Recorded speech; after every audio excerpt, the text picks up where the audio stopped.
Good evening and thank you for joining us. Carly, a couple days away still, but everyone is gearing up for the CPCF finals here. Yes, and if you've ever wondered, what makes the best boots or the best pair of jeans, if you should be in Wranglers or not, I sent my sidekick out to do some dirty work. So we'll have the inside scoop on Western wear for you. Look forward to that. And Shauna, what are we looking forward to in the weather forecast? We've got a few nice days, but there is going to be a glitch in the system. But let's take a look currently what's going on across Lloydminster. We're sitting at 19 degrees with under mostly cloudy skies. The same sort of situation for the Midwest and Lakeland. A little better in the Battlefords at 23. So now a chilly start to the day with the cooler temperatures and all the cloud cover. What does this mean? I'll have your full weather forecast coming up a little later on. The section of Highway 17 north of Lloydminster was closed for almost the entire day after a fatal head-on collision this morning. A long line of traffic was being rerouted to Range Road 13 as emergency crews dealt with the situation. RCMP were called out around 10:30 and arrived to find the front ends of both pickup trucks heavily damaged. The only occupant of one vehicle died on scene. The other person escaped unharmed as not in the truck at the time. One vehicle was southbound. The pilot vehicle was stationary, parked and flagging motorists off to the side of the road to allow room for the house that was being moved. The traffic is still being rerouted as investigation into the collision continues. At this time, it's unknown as to the exact cause of the accident.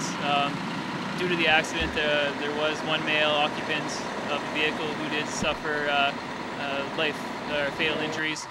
A traffic analyst has been called and will be attending the scene and should shed a lot more light on the exact cause of the accident. The name of the deceased has not yet been released. Well, there's no feeling quite like walking to your vehicle and seeing that it's been broken into. While sometimes it's unavoidable, there are usually steps you can take to help ward off the thieves. Jack Haskins spoke with the RCMP today and got some advice on how to keep your ride safe from break-ins.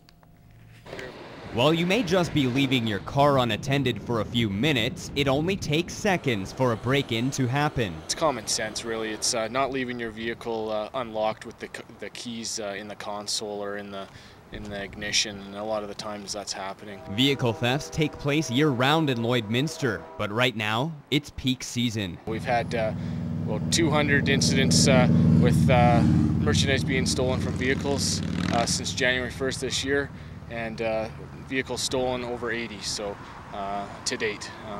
So we'd like to obviously get those numbers down. Items left in plain sight like GPS units, cell phones, and loose change can entice someone to break in.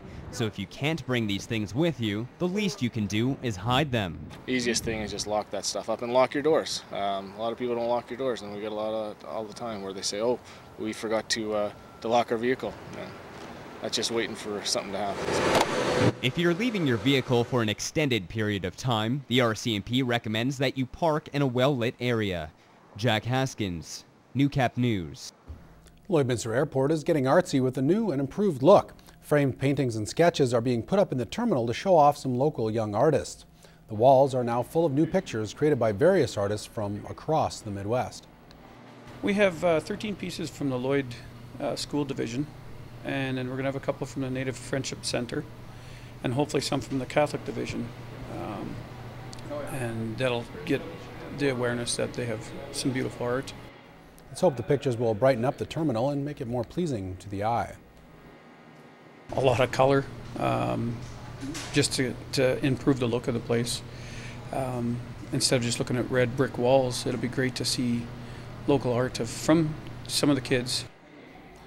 Every so often, the pieces will be switched out for different works of art done by the students. Sore muscles, summer heat, and fierce winds couldn't deter a group of locals from hitting the highway. The third annual Ride On Against Drugs rolled into the border city Sunday. Emmett Murphy brings us the details. For 2 days, for 250 kilometers, supporters of the Thort Recovery Center battled the elements on the Yellowhead. Yeah, it was brutal. While the sweltering heat and blustering head-on winds took its toll on the riders, they knew it paled in comparison to the struggle of those they were riding for. It was definitely very difficult, but I mean, that's 2 days worth of suffering, really, and that's nothing compared to, the bigger world of how badly you can suffer through addiction. Dave Recklow started Road 2 years ago after an extended member of his family succumbed to drug addiction. He was in a rehab program, but there wasn't enough money to keep him in and get him the help he needed. And so he was back out on the street, and when he was out on the street, he got into some more drugs and he ended up dead. Reclo's efforts have greatly improved the Lloydminster support system. The community support, the people that have volunteered, the riders that are not only riding, but they've gone out and they've raised money, you know, and they've promoted the Thorpe Center and talked about us and told people what we do, and that to me is way more than the money. This ride was the most successful year to date, bringing in over $13,000. While Reclo is pleased, he hopes that the record doesn't stand for very long. We'd like to target it so that we're up in 100 riders, and the fundraising, it has to get better. Emmett Murphy, Newcap News.